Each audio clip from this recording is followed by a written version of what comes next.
시작. 목자이신 하나님으로 말미암아. 올해도 어김없이 감사절이 되었습니다. 감사절을 맞는 여러분들의 소감은 어떠신가? 올 한 해 나에게 진정한 감사거리가 있는가? 또는 나의 감사는 진정한 감사인가? 아니면 형식적인 감사인가? 또 이 아침에 하나님께 진정으로 감사할 마음이 나에게 있는가? 또 하나님이 진정으로 나의 감사의 대상인가? 라는 이런 질문들을 해보게 됩니다. 해마다 연말에 맞이하는 감사절은 형식적인 절기가 아니라 하나님과 우리의 관계, 또 하나님에 대한 우리의 신앙을 점검해 볼 수 있는 귀한 절기입니다. 우리에게 주어진 모든 환경들을 하나님으로 말미암아 어떻게 받아들이고 해석하며 어떻게 반응하는지는 우리 신앙의 척도가 될 것인데, 그 중에 한 가지가 바로 감사입니다. 즉, 우리가 어떤 환경에서라도 진정으로 하나님께 감사하고 있다면은 우리는 지금 정상적인 신앙생활을 하고 있다라고 말할 수 있을 것입니다. 본문은 우리가 너무 잘 아는 시편의 말씀입니다. 이것은 다윗의 신앙 고백이기도 하지만 우리 모두가 고백해야 할 신앙 고백이자 감사의 찬송입니다. 그래서 오늘 우리는 이 말씀을 통해서 하나님께 감사의 이유를 발견하기를 원합니다. 감사의 이유가 무엇인가?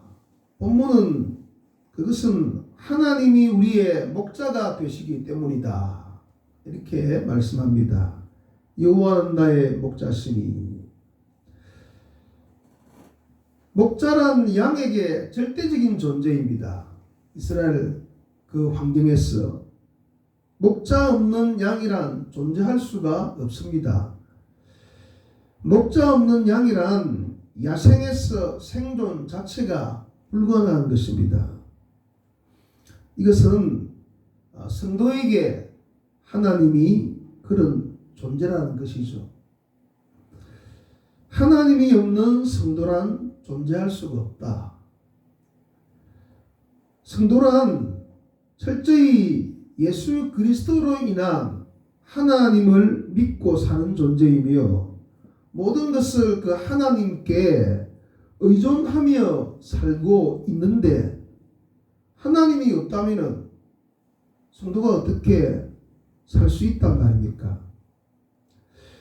단지 그것은 우리의 필요 측면에서뿐 아니라 우리의 존재 자체의 의미도 마찬가지입니다. 하나님이 없는 성도는 존재할 수도 없다는 것이죠. 양에게 목자가 그러하듯이. 자, 그렇다면은 목자이신 하나님은 성도에게 구체적으로 어떤 존재인가? 첫 번째는 부족함이 없게 하신 하나님이다 라고 본문은 말합니다. 1절에 여호와는 나의 목자시니 내게 부족함이 없으리로다. 어떻습니까? 하나님이 우리의 목자가 되시는데 여러분들은 지금 부족함이 없다고 느끼십니까? 항상 우리가 이런데 미묘한 갈등을 느끼죠. 부족함이 없다는 것은 말 그대로 완벽하고 완전한 삶을 살 수 있다는 것입니다. 모든 것을 알고 계시는 하나님, 모든 것을 우리의 유익을 위해 인도하시는 하나님, 모든 것을 한 멱의 선을 이루시게 하는 하나님으로 말미암아 우리가 완벽하고도 완전한 삶을 살 수 있다는 것입니다. 그것은 우리가 생각하는 대로 우리의 어떤 그런 육적인 삶들이 그렇게 완벽하다라고 말하는 것이 아니라 하나님이 우리에게 원하시고 요구하시는 신앙의 삶을 살아감에 있어서 그런 완벽하고 완전한 삶을 우리가 살 수 있다는 것입니다. 물론 우리의 육의 삶도 마찬가지죠. 하나님의 뜻과 하나님의 인도 가운데서 하나님이 기뻐하시고 우리에게는 복된 그런 삶을 살 수 있다는 것입니다. 이것이 우리의 경험으로는 그렇지 않은 것 같지만은, 그러나 중요한 것은 이것은 우리의 경험을 떠나, 즉 내가 부족함이 있다 없다 라는 경험을 떠나서 하나님의 선포요 말씀입니다. 하나님이 나는 너희의 목자이기 때문에 너희는 부족함이 없다 라고 우리에게 분명히 하나님이 우리에게 약속하셨습니다. 그러므로 우리가 믿음으로 이 말씀을 믿고 살아갈 때에 하나님의 말씀이기 때문에 우리는 정말 부족함이 없는 완벽하고도 완전한 삶을 살 수 있습니다.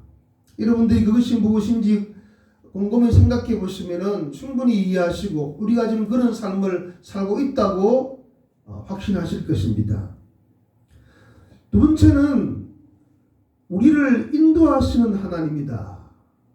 부족함이 없게 하신 하나님, 그리고 우리를 인도하시는 하나님. 이절에 그가 나를 푸른 풀밭에 누이시며 쉴만한 물가로 인도하시는도다.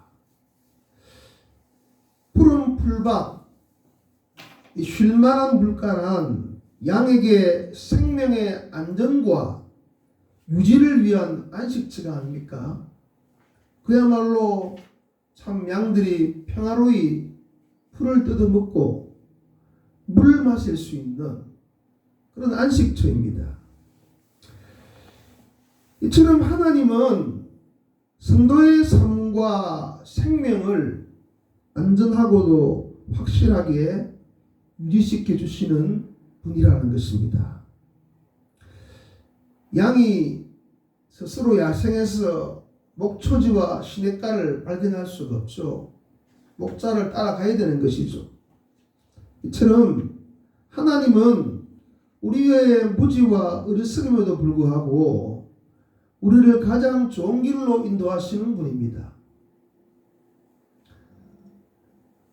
어디로 가야 할지, 어떻게 해야 할지 모를 때도 실상은 하나님의 인도는 지금도 일하시고 계십니다. 하나님의 인도와 도움은 놀라운 것입니다. 우리가 그것을 언제 알 수 있습니까? 시간이 조금 지나면 알 수 있습니다.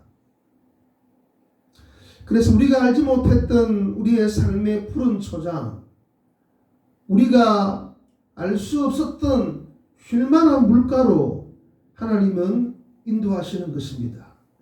거듭 말씀드리지만은 이것이 하나님의 약속의 말씀이거든요.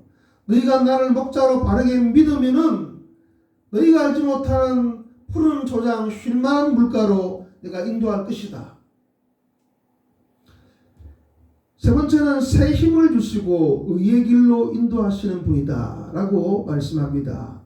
3절에 내 영혼을 소생시키시고 자기 이름을 위하여 의의 길로 인도하신다. 영혼을 소생시키신다는 것은 우리에게 새 생명을 준다는 것입니다. 우리의 근본인 영혼을 새롭게 소생시키니까 그건 새로운 생명을 준다는 것입니다. 그리고 새 힘을 주신다는 것이죠. 우리가 너무 힘들어서 죽을 것 같고 또 이미 죽은 것 같은 때에도 하나님은 놀랍게도 우리에게 새로운 생명과 힘을 주시는 것입니다. 도저히 더 이상 어떠한 힘도 의지도 없을 때에 하나님은 새로운 생명의 힘을 우리에게 주십니다. 나아가 의의 길로 인도하신다는 것은 우리를 하나님의 뜻 가운데 가장 복된 길로 인도하신다는 것입니다. 다윗이 오랫동안 광야 생활을 했지만은 결국은 그를 왕의 자리, 영광의 자리에 앉게 하신 것처럼 하나님은 우리를 그의 뜻 가운데 그러한 길로 인도하신다는 것입니다. 이 시편을 쓴 다윗만큼 또 고생을 많이 한, 고난을 많이 겪은 사람이 또 있겠습니까? 아들에게 쫓겨서 생명을 부지하기 위해서 맨발로 도망을 치고 광야 생활을 오랫동안 이 도피자의 삶을 살았던 이 다윗, 그가 아마 왕이 되고 난 다음에 과거를 돌아보고 이 놀라운 시편의 고백을 한 것입니다. 그래서 우리 영혼을 소생시켜 주시고 의의 길로 인도하신다. 오랫동안 광야 생활을 했지만은 결국은 그를 죄의 어떤 길로 인도하지 않으시고 스스로 원수를 갚고 이런 하나님이 기뻐하지 않는 그 길이 아닌 그야말로 목자이신 주님을 따라갈 때에 옳은 길로, 정의로운 길로, 하나님이 기뻐하시는 길로 인도하셔서 결국은 왕의 자리에 하나님이 다윗을 그렇게 세우셨습니다. 그것도 하나님의 이름의 명예와 영광을 걸고 그렇게 하시겠다. 얼마나 위대한 말씀입니까? 자기 이름을 위하여 의의 길로 인도하신다. 하나님의 이름의 이 영예와 영광을 걸고 내가 너희를 그렇게 인도할 것이다 라는 것입니다. 이것만큼 확실한 보장의 말씀이 우리에게 있습니까? 네 번째는 함께 하시고 안위하시는 하나님이다. 한번 같이 하시겠습니다. 시작. 함께 하시고 안위하시는 하나님. 4절 말씀이죠. 내가 사망의 음침한 골짜기로 다닐지라도 해를 두려워하지 않을 것은 주께서 나와 함께 하심이라. 주의 지팡이와 막대기가 나를 안위하시나이다. 사망의 음침한 골짜기란 이제는 죽음이 엄습한 듯한 그런 절대절명의 위기의 때를 말합니다. 우리가 그런 경험을 할 때가 있죠. 살다 보면은 한두 번쯤 사망의 음침한 골짜기로 지나가는 듯한 그런 것을 우리가 경험할 때가 있습니다. 그러나 하나님은 그때도 함께 하신다. 그래서 다윗은 그때에도 해를 두려워하지 않을 것은 주께서 나와 함께 하시기 때문이다 라고 과거를 고백하고 있는 것입니다. 마치 풍랑이는 바다에서 죽음에 직면한 이 제자들과 함께 하신 주님처럼 그렇습니다. 그 죽음의 배가 안전했던 것은 바로 주님이 그 배에 함께 계셨기 때문이죠. 그 두려워 말라 라고 주님은 말씀했습니다.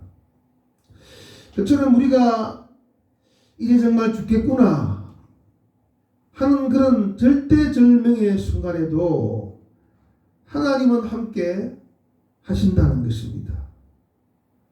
그리고 하나님의 전능하신 손에는 우리의 적들을 물리칠 지팡이와 막대기가 있습니다.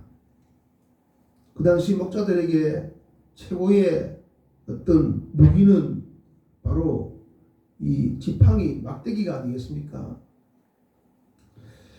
그것을 이기고 우리를 해할 것은 아무것도 없다. 분명히 성경은 그렇게 말합니다. 함께 하시고 안위하시는 하나님. 다섯 번째는 승리와 영광을 주실 하나님이다. 이렇게 말합니다. 5절에 주께서 내 원수의 목전에서 내게 상을 차려 주시고 기름을 내 머리에 부으셨으니 내 잔이 넘치나이다. 원수의 목전에서 상을 차려 주신다. 이 상은 식탁을 말합니다. 상이 아니라 식탁을 말합니다. 원수의 목전에서 이 상을 차려 주신다는 것은 포로로 끌려온 대적들 앞에서 승리자에게 왕이 베푸는 성전 축가 잔치를 의미한다고 합니다. 이것은 우리를 힘들게 하는 모든 적들로부터, 권세들로부터, 환경으로부터 그들 앞에서 하나님은 보라는 듯이 우리에게 승리와 영광을 주실 것이라는 것입니다. 하나님은 그런 분이십니다. 분명히 자기 이름을 위해 의의 길로 인도하시는 그 하나님께서는 당신을 그의 목자로 삼고 신실하게 사는 자에게는 반드시 그 원수의 앞에서 성전 축가 잔치를 베푸시는 하나님입니다. 성도 여러분, 우리가 확신하는 것은 때때로 힘들지만 확신하는 것은 지금 우리를 에워싸고 있는 모든 어두운 환경들은 결코 우리를 이기지 못한다는 것입니다. 하나님은 반드시 그 모든 것을 극복하게 하시고 승리와 영광의 자리에 우리를 이르게 하신다는 것입니다. 그래서 우리의 머리에 영광의 기름을 부으시고 우리의 잔이 넘치도록 영광과 은혜를 주실 것이다. 주실 분이다 라는 것입니다. 물론 이것의 마지막은 우리가 하나님 나라에 가면은 상상할 수 없는 이런 영광을 우리가 누릴 수 있겠죠.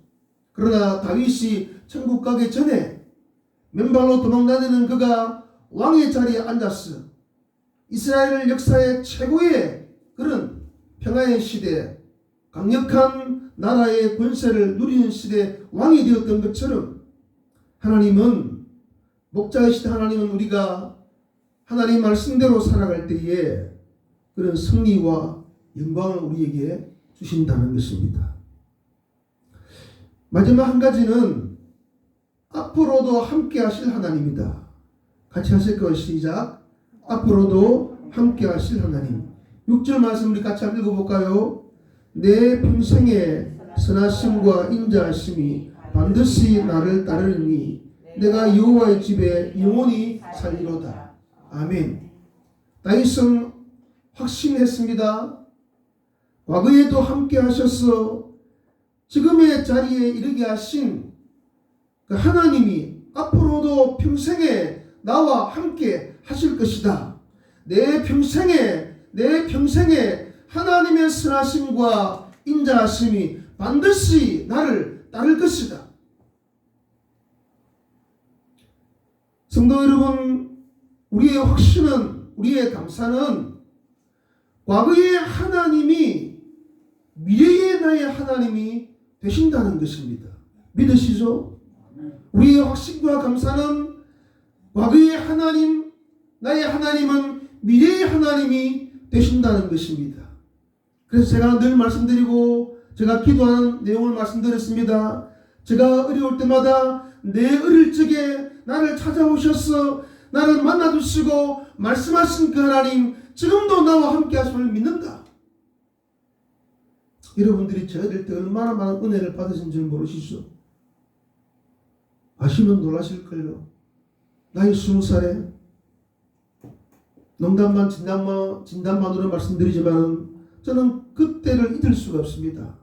내가 하나님을 찾고 싶어 찾은 것도 아니고 어느 날 갑자기 나에게 뭐 이상한 현상이 일어나고 하나님이 나를 찾아오셔서 나에게 신기하고 많은 것들을 보여주었습니다.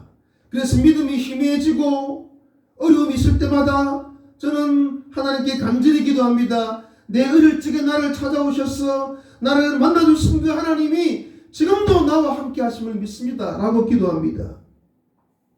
성도의 확신이 바로 그런 것입니다. 우리의 평생에 나를 향한 하나님의 선하심과 인자하심은 영원할 것입니다. 여러분, 이런 느낌을 받은 적이 있습니까? 하나님은 나를 버리신 것 같다. 이런 느낌 혹시 받은 적이 있습니까? 어려움을 당하면은 그런 느낌이 들 수가 있습니다. 그래서 제 친구 중에 한 사람도 지금 어려움을 당하고 있는데 하나님이 나를 버리신 것 같다는 생각이 많이 든다는 거예요. 그런데 시편을 보니까 다 그런 얘기예요. 하나님 나를 버리셨습니까? 나를 버리셨습니까? 그때나 지금이나 그런 고통을 당한다는 것이죠. 저는 스스로가 삼위목사라고 생각하는데 제가 가장 참 섭섭한 것은 하나님이 나를 삼위로 보시는구나 이렇게 싶을 때 가장 섭섭합니다. 하나님 당신마저 나를 삼위로 보시나이까 이래 싶으면은 참 아쉽고 하나님께 서운하거든요.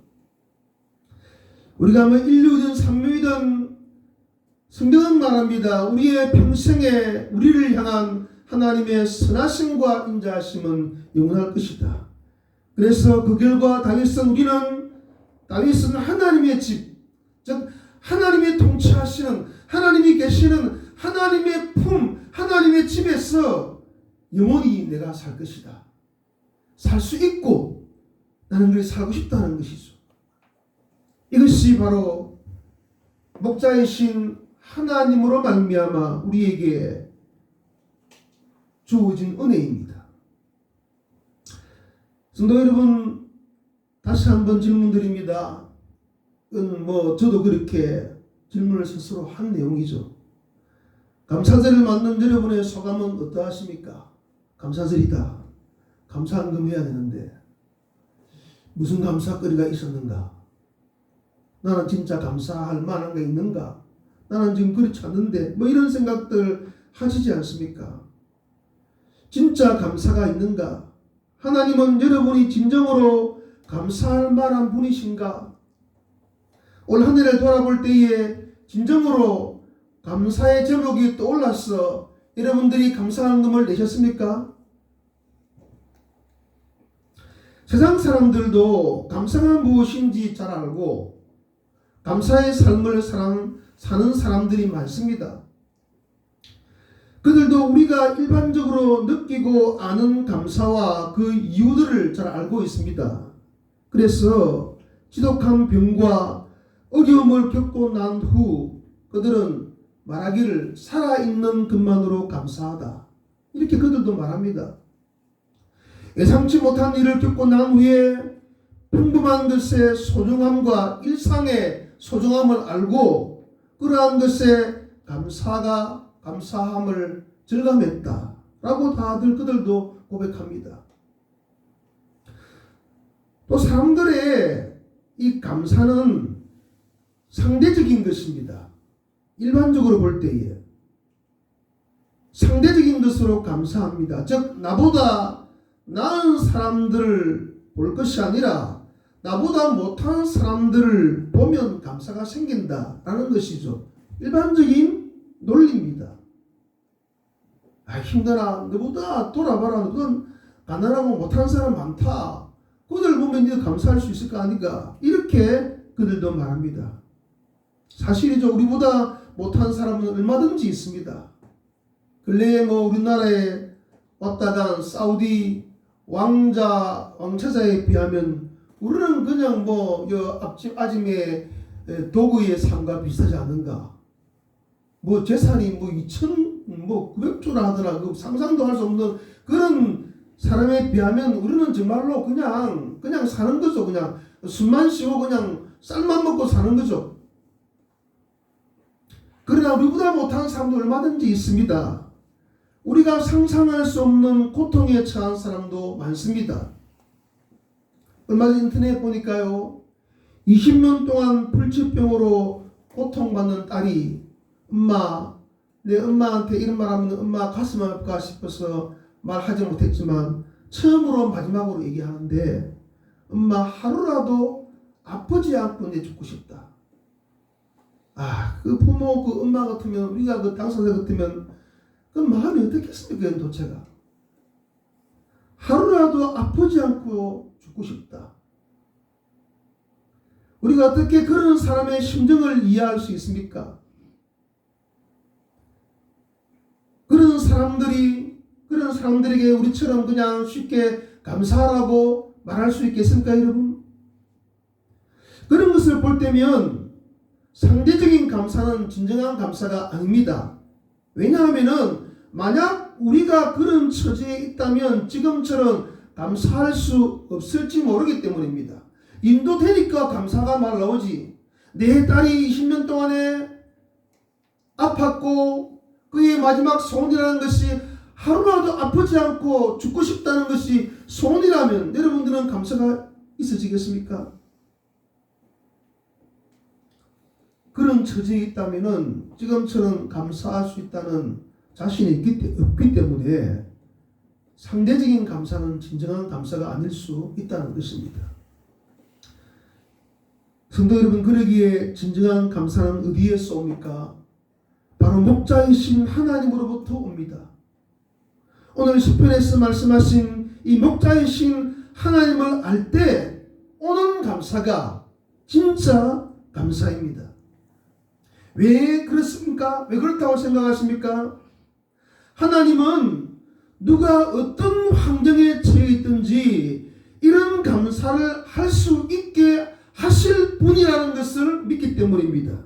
가진 것이 없고 감사할 조건이 없고 그래도 하나님은 그런 사람들에게 이런 다윗의 고백을 할 수 있도록 하실 분이기 때문에 그러합니다. 그래서 가진 것이 있고 감사할 조건이 있어 감사한 것이 아니라 설령 가장 밑바닥의 삶을 산다 할지라도 그가 진정으로 이 목자이신 하나님을 안다면 하나님은 그에게도 이러한 삶과 고백을 하게 하실 분이기 때문에 그러합니다. 그러므로 우리의 감사도 그러해야 할 것입니다. 하나님의 손에 들려있는 것, 하나님이 우리 손에 들려주실 것으로 감사하기 전에 우리의 평생에 우리의 목자이신 하나님으로 말미암아 감사해야 할 것입니다. 그래서 제가 설교 준비하면서 여호와는 나의 목자시니 되뇌이는 것처럼 여러분들 정말로 여호와는 나의 목자시니라고 묵상하시길 바랍니다.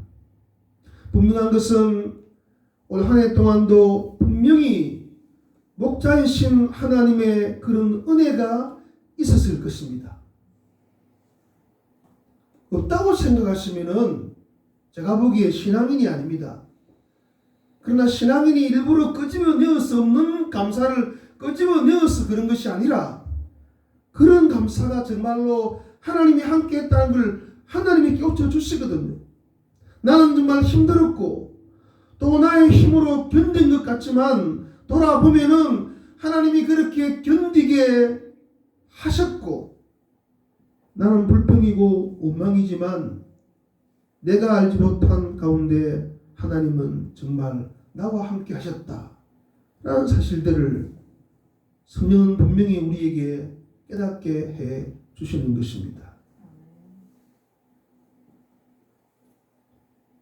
저는 우리 식구들에게 어려움이 있고 할 때마다 서로 이렇게 중보기도 하고 교제하고 하지만은 조카들에게 제가 얘기합니다. 삼촌을 봐라. 좀 심한 말로 삼촌은 잘못 생각하면 폐인이고 실패자다. 다 안 되지 않느냐 지금. 삼촌 몸도 건강하지 않다.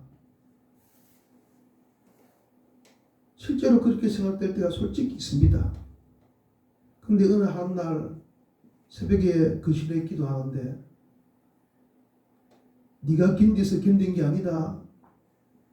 하나님이 너를 얼마나 사랑하고 하나님이 너와 얼마나 같이 있는가를 저에게 정말로 물밀듯이 깨닫게 해주셔서 제가 말씀드렸지만 숨을 제가 헐떡이면서 하나님께 감사했습니다. 목자이신 하나님의 은혜 때문이죠. 그러기에 그 사실을 안다면 우리가 감사하지 않을 수 없습니다. 이 아침에. 결론입니다. 올해의 감사절도 우리의 신앙을 점검하는 하나님의 은혜를 서로히 발견하는 귀한 감사절이 되기를 바랍니다. 하나님이 우리의 목자 되심에 진정으로 감사하시기 바랍니다. 목자이신 하나님이 우리에게 약속하신 그 말씀대로 행하셨고 행하실 것이기 때문에 감사하시기 바랍니다. 우리 모두가 그 하나님으로 살았고 그 하나님으로 앞으로도 살게 될 것을 확신하고 감사하시기 바랍니다. 아무쪼록 이 감사주일에 한 걸음 더 감사함으로 하나님께 나아가시고 목자이신 하나님으로 말미암아 남은 시간도 감사의 삶을 진정으로 살아가시는 우리 모두가 되시기를 주의 이름으로 간절히 축원드립니다. 아멘.